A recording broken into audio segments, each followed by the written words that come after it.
Análise crítica e literária de A Arte da Guerra. De Sun Tzu. Tradicionalmente, a arte da guerra é creditada a Sun Tzu. Ele é apresentado como um general militar, estrategista, filósofo e escritor chinês que viveu durante o período Zhou Oriental, 771-256 a.C. Seu nome de nascimento era Sun Wu, conhecido como Mestre Sun, Sun Tzu. Ele é reverenciado como uma figura histórica e militar lendária na cultura chinesa e do leste asiático. No entanto, a historicidade de Sun Tzu é incerta. O historiador Sima Qian o situou como ministro do rei Helú de Wu, datando sua vida entre 544 e 496 a.C. Relatos tradicionais afirmam que ele serviu ao rei Helú de Wu por volta de 512 a.C., e suas vitórias o inspiraram a escrever a obra.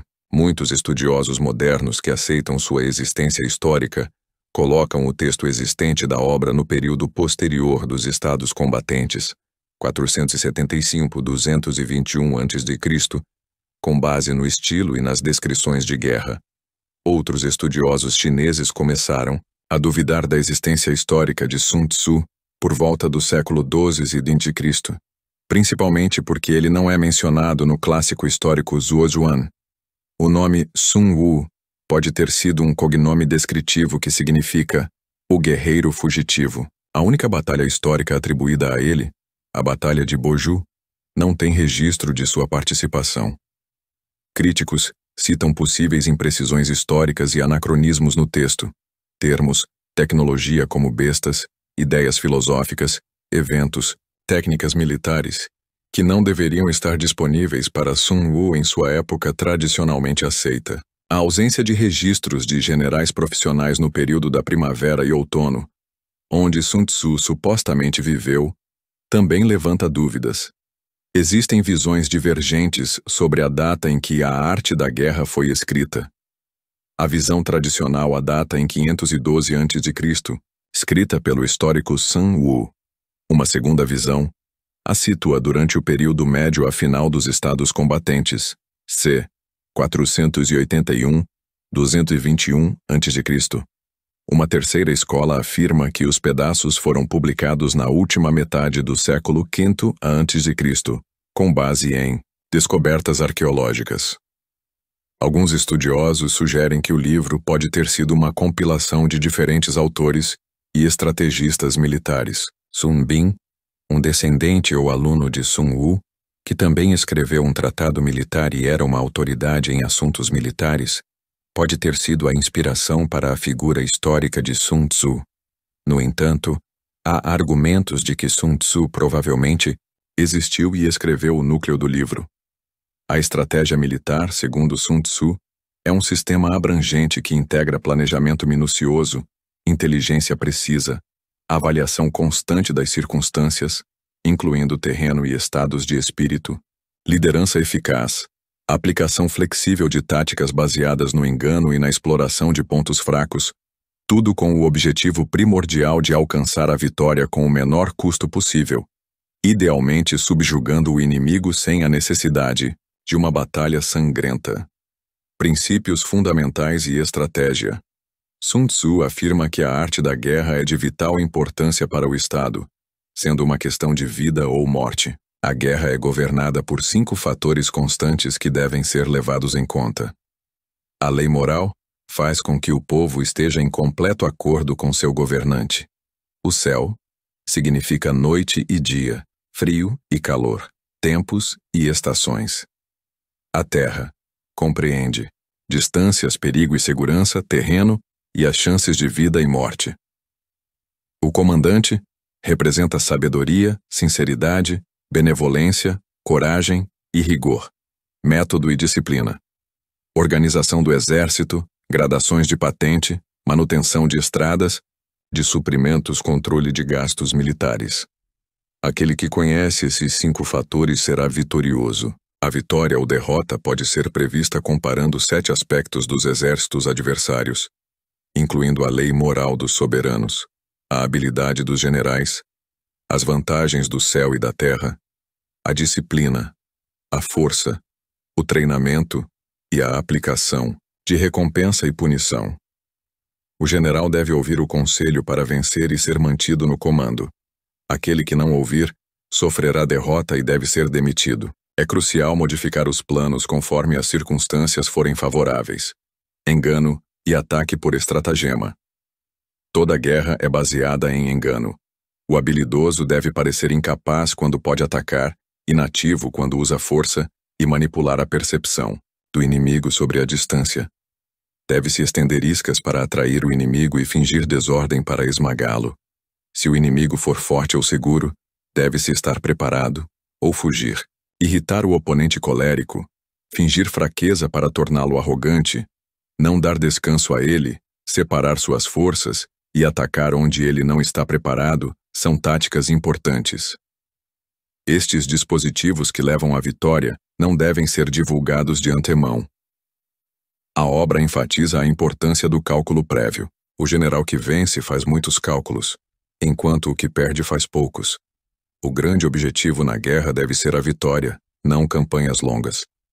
Uma guerra prolongada esgota os recursos do Estado, e não há caso de país que tenha se beneficiado dela. O soldado habilidoso coleta alimentos do inimigo para sustentar o exército e evita a pobreza pública causada por contribuições à distância. A excelência suprema consiste em quebrar a resistência do inimigo sem lutar. A forma mais elevada de comando é frustrar os planos do inimigo, seguida por impedir a junção de forças inimigas, atacar no campo e, por último e pior, sitiar cidades muradas. Sítios são custosos e desastrosos. O líder hábil subjuga tropas e captura cidades e reinos sem luta ou longas operações, com suas forças intactas. Isso é o método de ataque por estratagema. As proporções numéricas ditam as ações: cercar com 10.1, atacar com 5.1, dividir com 2.1, lutar com 1.1, evitar com ligeira inferioridade e fugir com grande desigualdade. O general é o baluarte do Estado. Um governante pode causar infortúnio ao exército de 3 maneiras: ordenando avanço, recuo impossível, mancar o exército, governando como um reino, causando inquietação, e empregando oficiais sem discriminação, abalando a confiança. Isso leva à anarquia e destrói a vitória.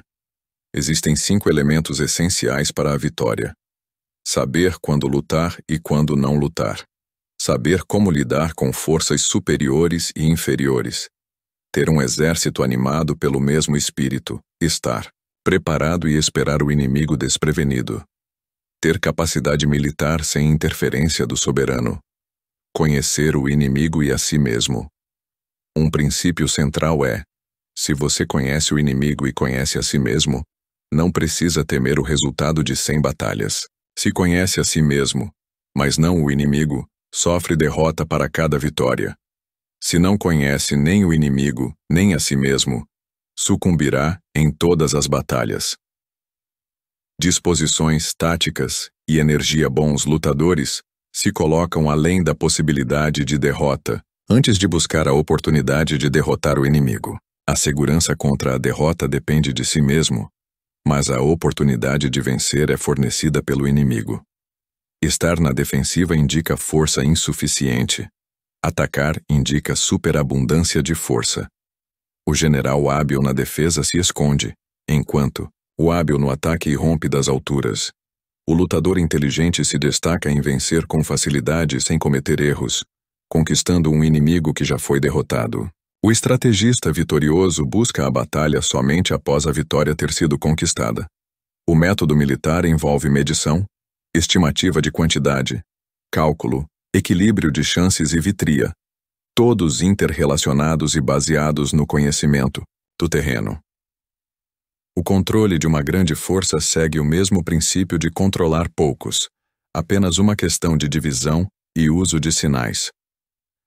O impacto do exército deve ser como uma pedra atirada contra um ovo, efetuado pela ciência dos pontos, fracos e fortes. O método direto entra na batalha, mas métodos indiretos garantem a vitória. As táticas indiretas são inesgotáveis.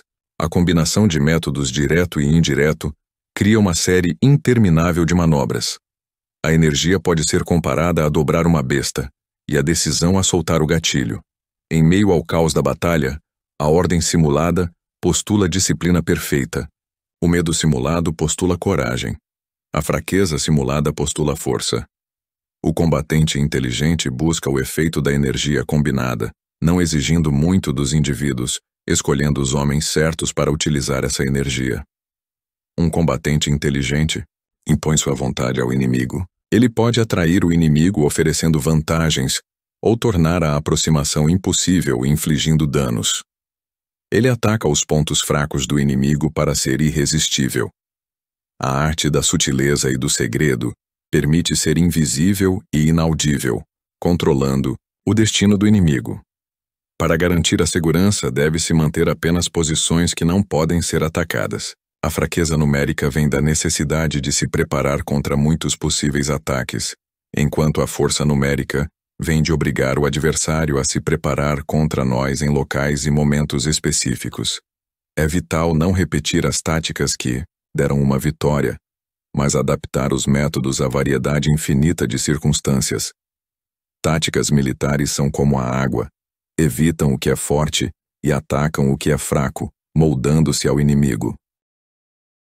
Manobras e terreno. A manobra tática é difícil e envolve transformar o tortuoso em direto, e o infortúnio em ganho.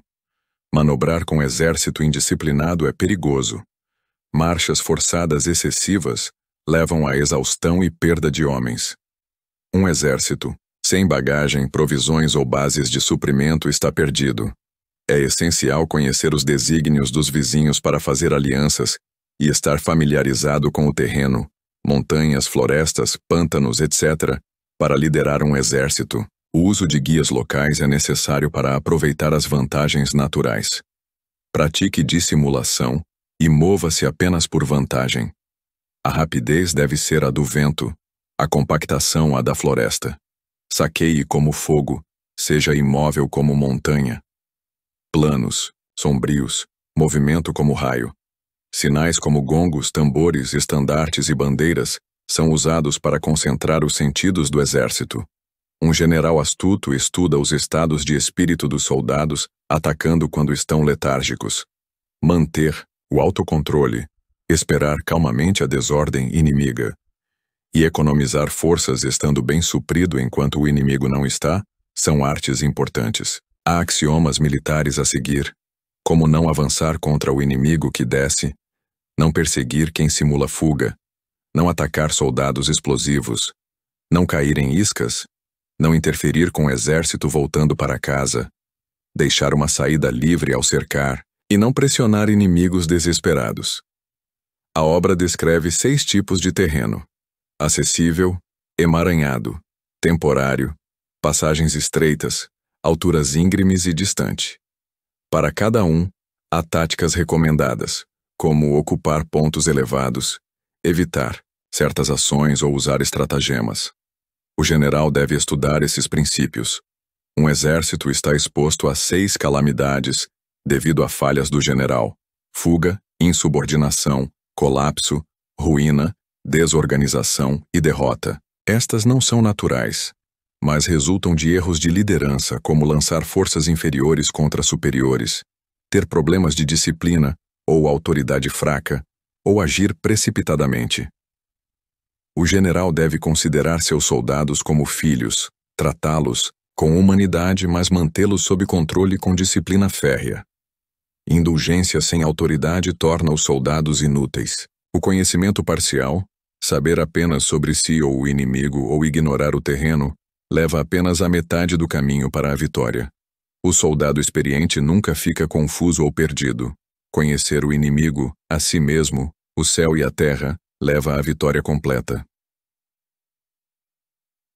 As 9 situações e o uso de espiões. A arte da guerra reconhece 9 variedades de terreno, cada uma exigindo táticas específicas. Dispersivo, não lute.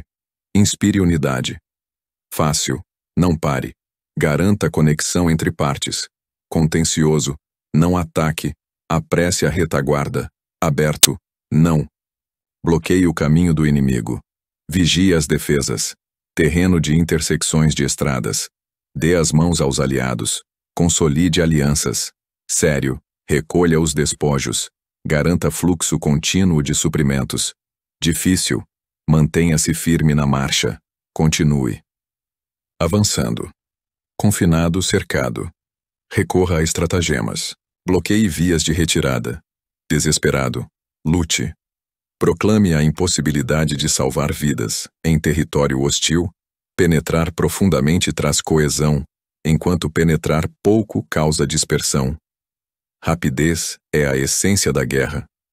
Lançar soldados em posições sem escapatória os leva a preferir a morte à fuga e a lutar com máxima força. A capacidade de um general habilidoso é conduzir seu exército como um só homem. Ele deve ser quieto, sigilo, honesto e justo. Ordem. Deve enganar seus homens e o inimigo, mudando arranjos e rotas para mantê-los na ignorância. Pôr o exército em perigo mortal pode levá-lo à sobrevivência e à vitória. O uso de espiões é vital. O conhecimento das disposições do inimigo só pode ser obtido de outros homens. Existem 5 classes de espiões: espiões locais, habitantes do distrito, espiões internos, oficiais do inimigo, espiões convertidos, espiões inimigos capturados e usados para nossos propósitos, espiões condenados, usados para levar notícias falsas ao inimigo, espiões sobreviventes, trazem notícias do acampamento inimigo. O sistema secreto de espionagem em ação é chamado de manipulação divina dos fios, e é a faculdade mais preciosa do soberano. Relações mais íntimas, recompensas generosas e máximo sigilo devem ser mantidos com espiões. A utilidade dos espiões requer sagacidade e benevolência, franqueza para administrá-los. O conhecimento do inimigo, base da espionagem, deriva, primeiramente, do espião convertido. O uso de espiões é crucial para a capacidade de movimentação de um exército. Ataque de fogo. Existem 5 maneiras de atacar com fogo: queimar acampamentos, suprimentos, trens de bagagem, arsenais, depósitos e lançar fogo contra o inimigo. É preciso ter os meios e materiais prontos. Há épocas e dias apropriados para o ataque de fogo, dependendo do clima seco e das constelações que indicam o vento. O general deve estar preparado para 5 desenvolvimentos possíveis ao usar fogo, como atacar de fora quando há fogo dentro ou esperar o momento certo. Usar fogo demonstra inteligência. O governante esclarecido planeja com antecedência e o bom general cultiva seus recursos. Ninguém deve agir por raiva ou irritação pessoal, mas apenas se houver vantagem e a posição for crítica. Raiva e irritação passam, mas um reino destruído e os mortos não podem ser recuperados. A cautela é essencial para manter o país em paz e o exército intacto. Análise detalhada de A Arte da Guerra, de Sun Tzu. Vamos analisar os principais temas, ideias e fatos apresentados nos excertos fornecidos de A Arte da Guerra, de Sun Tzu, um tratado militar chinês antigo e influente. Introdução e contexto histórico. Sun Tzu é descrito como um general militar, estrategista, filósofo e escritor chinês tradicionalmente creditado como o autor de A Arte da Guerra. Ele viveu durante o período Zhou Oriental, 771-256 a.C., possivelmente entre 544 e 496 a.C., como ministro do rei Elu de Wu, embora a historicidade exata seja incerta e debatida por estudiosos modernos, que tendem a datar o texto existente no período dos estados combatentes, 475-221 a.C. A obra é reconhecida por ter afetado a filosofia e o pensamento militar, tanto no Ocidente quanto no leste asiático, com sua popularidade e aplicação prática crescendo globalmente no século XX. Uma história notável de Sima Qian ilustra o rigor de Sun Tzu no treinamento de tropas, mesmo ao ponto de executar concubinas favoritas do rei, para garantir a obediência e a disciplina. A essência da guerra e planejamento. Sun Tzu inicia afirmando que a arte da guerra é de vital importância para o Estado. É uma questão de vida ou morte, um caminho para a segurança ou para a ruína. Isso destaca a seriedade e a necessidade de estudo profundo da guerra. Ele estabelece 5 fatores constantes que devem ser considerados no planejamento militar. A lei moral. A unidade entre o governante e o povo, garantindo que o povo siga seu líder sem medo do perigo. O céu. Refere-se ao clima, estações e tempo. A terra. Abrange distância, terreno, aberto ou estreito. Perigo e segurança. O comandante. Representa as virtudes de sabedoria, sinceridade, benevolência, coragem e rigor. Método e disciplina. A organização do exército, as hierarquias, a logística, estradas de suprimentos e o controle de gastos. Vitória ou derrota é prevista com base na comparação desses 5 fatores entre os lados opostos. Sun Tzu enfatiza a importância do cálculo prévio. Ora, o general que vence uma batalha faz muitos cálculos em seu templo antes que a batalha seja travada. O general que perde uma batalha faz poucos cálculos de antemão. A economia da guerra. A guerra é um empreendimento caro. Sun Tzu detalha os custos de mobilizar um exército e sustentar uma campanha. Guerras prolongadas são vistas como prejudiciais. Não há nenhum caso de um país que tenha se beneficiado de uma guerra prolongada. A demora esgota os recursos do Estado e a moral das tropas. A habilidade de um general reside em conduzir a guerra de maneira lucrativa, o que inclui a capacidade de saquear alimentos do inimigo para sustentar as próprias forças. A pobreza do erário público devido a contribuições à distância empobrece o povo, enquanto a proximidade do exército aumenta os preços. Ataque por estratégia e a vitória sem luta. O objetivo supremo na arte da guerra não é lutar e vencer todas as batalhas, mas sim quebrar a resistência do inimigo sem lutar. A forma mais elevada de comando é frustrar os planos do inimigo.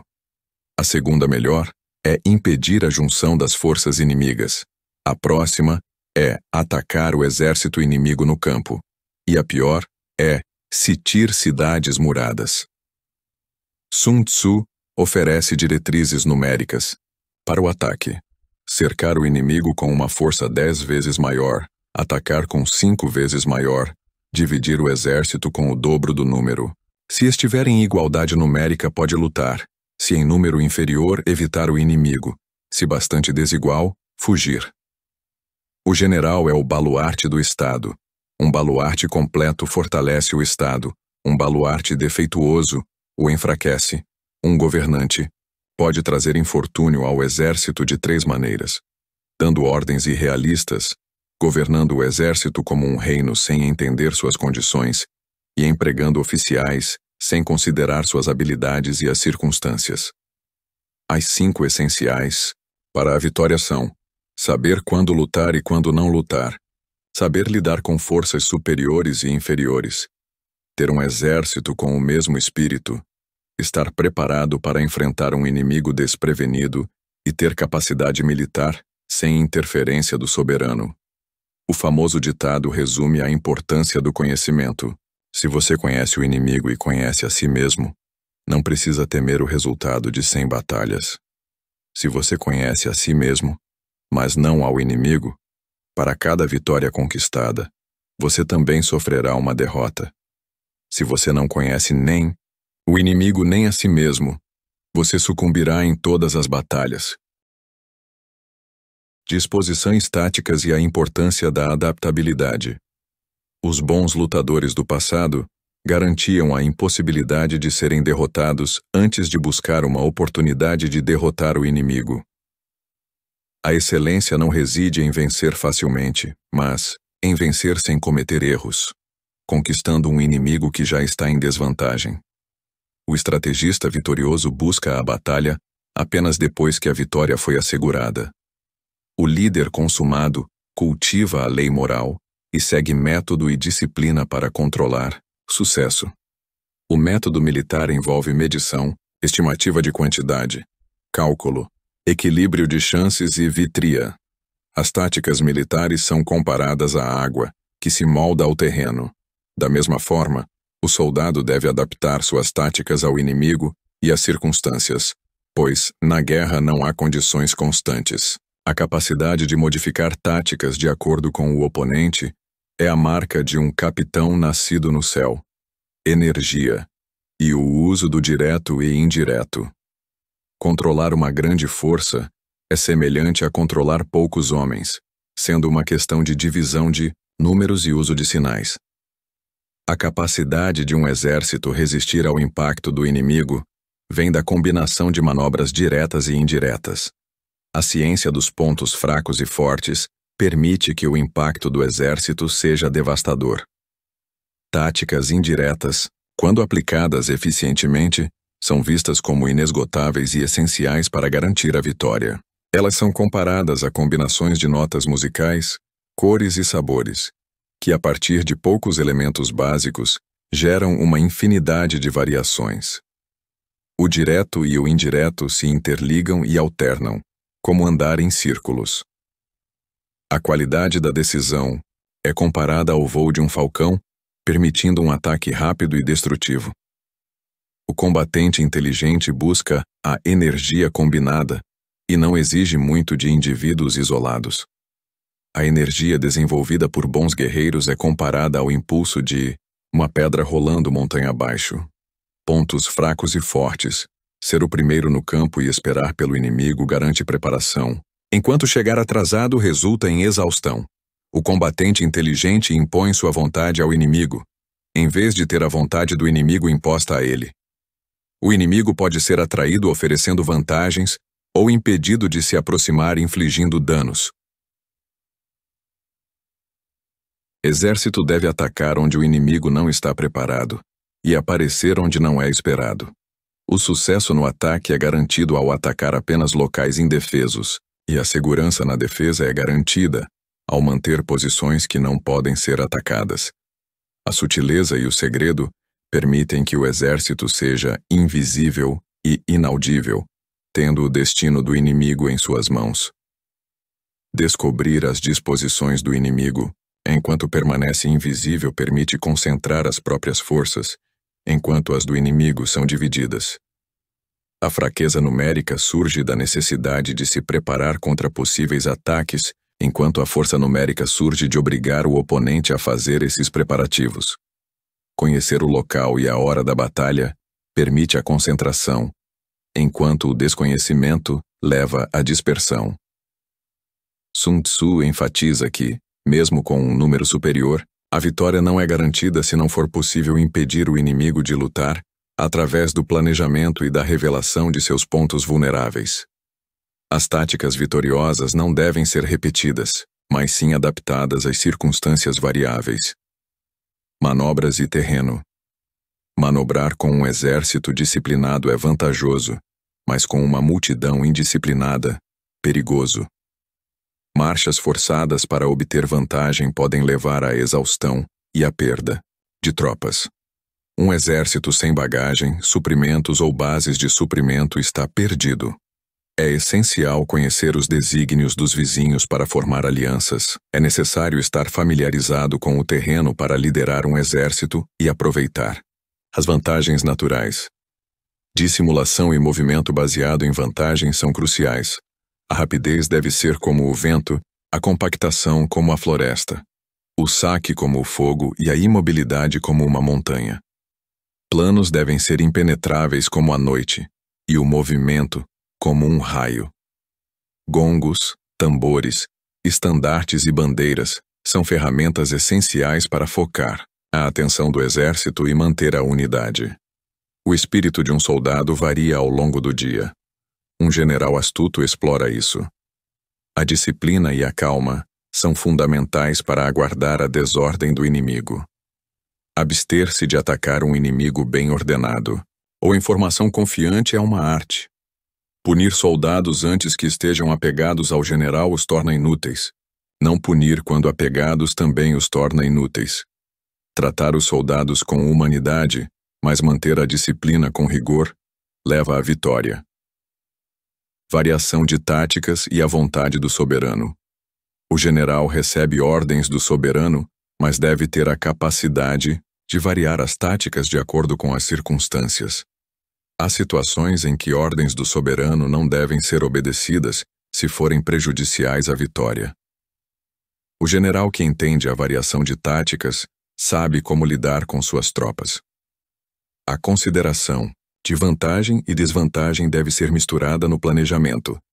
Reduzir os chefes hostis, causar problemas e oferecer iscas enganosas são táticas para manter o inimigo ocupado e vulnerável. A arte da guerra ensina a confiar na própria prontidão, não na inação do inimigo. O exército em marcha e a observação do inimigo.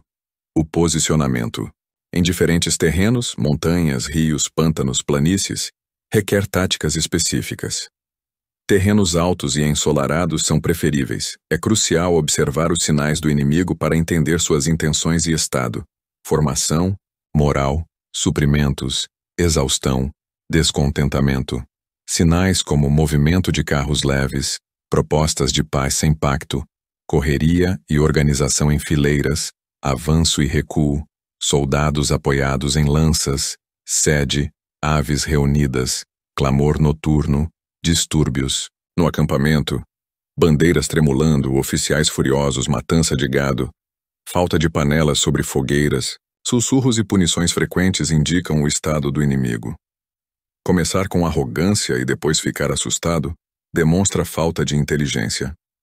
Tratar bem os espiões inimigos para transformá-los em espiões convertidos é uma tática astuta. Um general demonstra confiança em seus homens, mas insiste na obediência às ordens para benefício mútuo. Terreno e calamidades. São identificados 6 tipos de terreno: acessível, emaranhado, temporário, passagens estreitas, alturas íngremes e a grande distância do inimigo, cada um exigindo uma abordagem tática diferente. 6 calamidades que podem afetar um exército: fuga, insubordinação, colapso, ruína, desorganização e derrota, são resultado de falhas do general.